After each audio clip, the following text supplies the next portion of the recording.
Ibu, bapak-bapak, saudari-saudara, kebersamaan itu adalah sesuatu yang dimulai dari Allah. Ketika Allah menciptakan manusia pada hari yang ke-6, Dia katakan begini, marilah kami. Jadi dia tidak berkata, marilah saya. Tetapi dia berkata, marilah kami menjadikan manusia menurut gambar, menurut citra kami. Siapakah kami itu? Kami yang dimaksud oleh Allah dalam kisah penciptaan itu adalah kebersamaan ilahi di dalam surga. Yaitu Allah Bapa, Allah Putra, dan Allah Roh Kudus. Ini kebersamaan ilahi. Kemudian ketika Allah menciptakan manusia, waktu itu hanya baru Adam mewakili laki-laki. Dan Tuhan berkata begini, tidak baik kalau manusia itu hidup sendirian saja. Maka Tuhan membuat Adam tidur, dan daripada Adam diambil tulang rusuknya. Dari tulang rusuk itu dia menciptakan penolong yang sepadan, yang kita tahu namanya Hawa. Sejak saat itu Tuhan membawa Hawa kepada Adam, dan Adam begitu bersuka cita karena sejak saat itu dia tidak hidup sendirian lagi. Dia hidup bersama orang lain. Kebersamaan di dalam satu keluarga. Dan ibu bapak, kebersamaan ini terus menerus dibangun oleh Tuhan. Sampai dari kebersamaan yang kecil, dia membangun satu kebersamaan yang besar sekali. Mari kita coba lihat bagaimana Tuhan tak henti-hentinya membangun kebersamaan itu, sehingga kebersamaan itu boleh dikatakan menjadi sesuatu yang imperatif, perintah untuk kita. Jangan hidup sendiri, tetapi hidup bersama. Mari kita lihat. Pertama, mulai dari Allah Tritunggal yang Maha Suci, ini kebersamaan di surga. Kemudian dia menciptakan kebersamaan di bumi dengan menciptakan Adam dan Hawa. Supaya mereka menjadi sepasang suami istri. Yang ketiga, Allah memperluas kebersamaan itu dengan menciptakan keluarga. Sudah lebih besar dari suami istri. Suami istri itu punya anak lagi, dan punya cucu dan macam-macam. Sehingga menjadi satu keluarga. Dan itu terpenuhi pada waktu Tuhan membebaskan Nabi Nuh dari musibah banjir.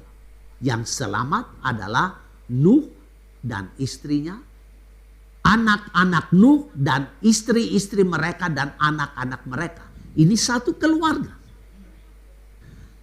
Yang berikutnya, Allah memperluas lagi kebersamaan itu dengan membangun suku-suku. Pada waktu dia memanggil Abraham. Abraham dipanggil keluar dari tanahnya, dan Abraham itu membawa banyak sekali orang bersama-sama dengan dia. Dalam kitab Kejadian bab 12 dikatakan begitu. Abraham membawa banyak sekali orang bersama-sama dengan dia, dan Abraham adalah kepala suku. Tidak sampai di situ. Tuhan membangun kebersamaan yang lebih besar. Dari suku dia melahirkan bangsa. Itu terwujud pada waktu Musa membawa keluar 12 suku Israel dari Mesir kembali ke tanah terjanji. Jadi tidak hanya satu suku, tetapi 12 suku. Inilah yang menjadi bangsa. Dan Tuhan tidak berhenti di situ. Dia melahirkan kebersamaan yang lebih besar lagi dalam bentuk kerajaan. Terpenuhi pada waktu Daud memerintah zaman keemasan Israel. Pada waktu itu Israel tidak lagi menjadi suku, tidak lagi menjadi bangsa, tetapi dia menjadi satu kerajaan. Dan akhirnya Tuhan melahirkan lagi satu kebersamaan yang lebih besar, yang sama dengan seluruh dunia ini, yaitu kebersamaan di dalam gereja universal. Ketika terwujudnya perjanjian antara Allah dan Kristus yang mewakili kita manusia. Jadi coba kita lihat, Allah menginginkan agar manusia itu hidup bersama-sama. Mulai dari sepasang suami istri, sampai jadi keluarga, sampai menjadi suku, sampai menjadi bangsa, sampai menjadi kerajaan, dan sampai menjadi gereja universal. Menjadi satu kerajaan Allah yang mencakup seluruh dunia ini. Itulah yang diinginkan oleh Allah. Nah, ibu bapak, kebersamaan ini harus menjadi satu kebersamaan yang hidup. Maka di dalam Injil hari ini Tuhan mengatakan, inilah perintahku supaya kamu saling mengasihi. Artinya Tuhan minta supaya manusia itu harus membangun kebersamaan, membangun komunitas, tetapi sekaligus di dalam kebersamaan itu manusia harus memberi ruang agar orang-orang yang tinggal di dalam kebersamaan itu hidup seterusnya dengan nafas yang lega. Maksudnya, suami memberi ruang kepada istri supaya istri hidup dengan nafas lega. Istri memberi ruang kepada suami supaya suami juga punya ruang gerak hidup besar. Orang tua memberi ruang gerak dan hidup kepada anak-anak. Dan anak-anak juga memberi ruang yang hidup kepada orang tua. Kita lihat anak-anak sekarang kadang-kadang tidak memberi ruang ya kepada orang tua. Ya, kadang-kadang saya berpikir orang tua sudah melahirkan anaknya, sudah banting tulang sampai habis-habisan, anaknya menjadi orang, menjadi sarjana, menjadi apa? Menjadi orang yang punya duit sendiri.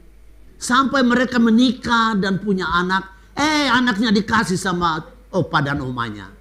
Nah, jadi opa dan oma ini kerja terus ini tidak pernah berhenti, iya kan?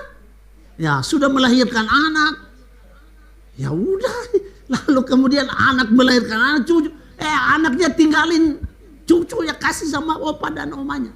Nah ini artinya kurang diberi ruang gerak ini, beri sama opa dan oma bernapas sedikit kah? Ya dong. Kenapa sudah tua mesti ngomong cucu lagi, sampai tangan udah sakit-sakit, ya tuh rematik lagi, udah masih gendong cucu lagi, aduh. Nah, ibu bapak, saudara-saudari, maksud Allah itu supaya kita dalam hidup bersama memberi ruang agar semua yang hidup di dalam kebersamaan itu punya kesempatan hidup yang bahagia, bernapas dan segar. Nah, mengapa Tuhan memberi perintah ini? Saling mengasihi. Sebab kekuatan-kekuatan gelap dapat mengganggu kebersamaan kita. Apa itu kekuatan gelap? Kita lihat dalam Injil tadi, hubungan Yesus dengan murid-muridnya itu baik sekali. Hubungan antara seorang guru dengan murid-murid baik sekali. Hubungan baik sekali.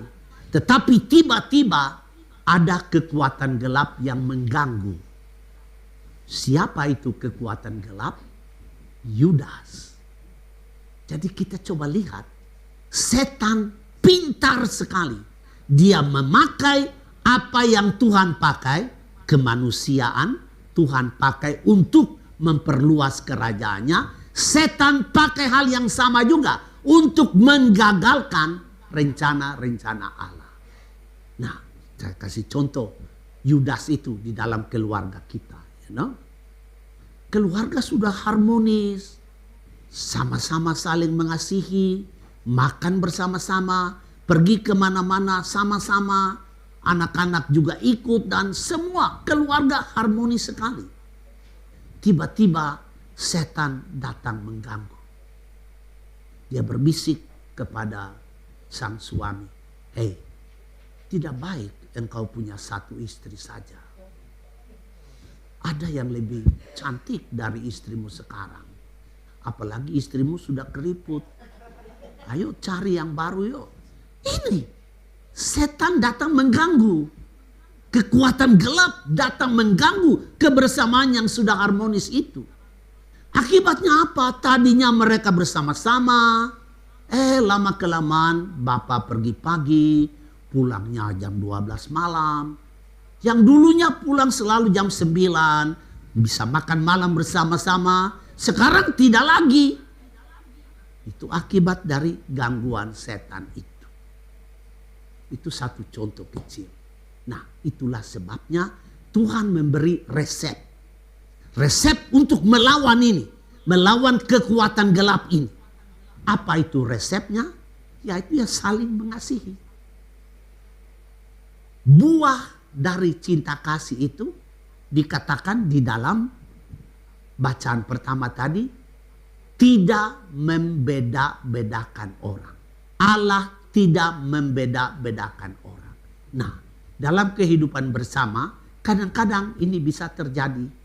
Umpamanya ya suami membeda-bedakan, ya ada cerita-cerita yang kita semua tahu, waduh dia itu baik sekali ya kepada teman-temannya. Kenapa kok di dalam rumah dia melihat aku seperti setan, musuh. Ini kadang-kadang ada begitu.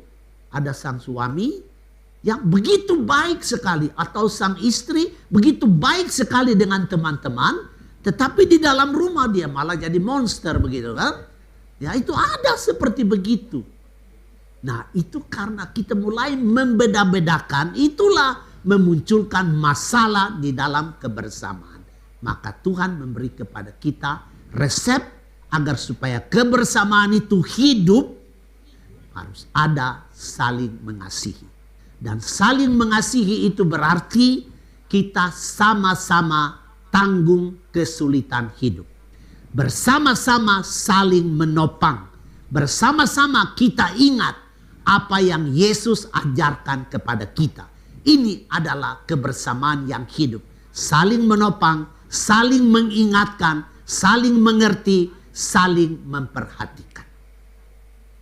Saya tutup permenungan ini. Cinta kasih yang sejati, cinta kasih yang tahan uji adalah cinta kasih yang membuat kita terluka.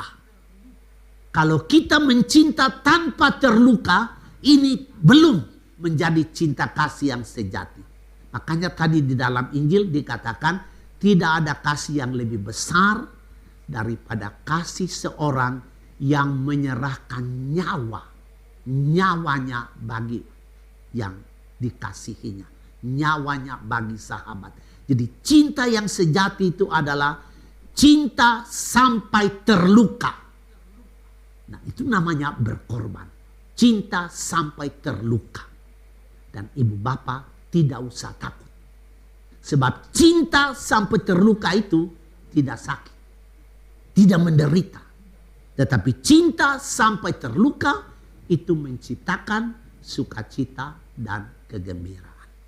Ibu bapak, semoga kita yang sudah hidup bersama di dalam keluarga, di dalam komunitas, hidup sekian lama, kita sudah saling mengasihi.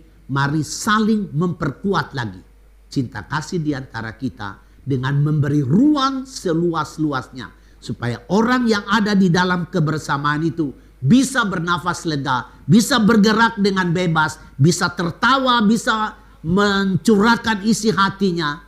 Dan kita jangan membeda-bedakan orang. Kita jangan membangun tembok-tembok, tetapi bangunlah jembatan komunikasi. Jangan menutup pintu hati, tetapi buka pintu lebar-lebar bagi semua yang ada di dalam kebersamaan itu.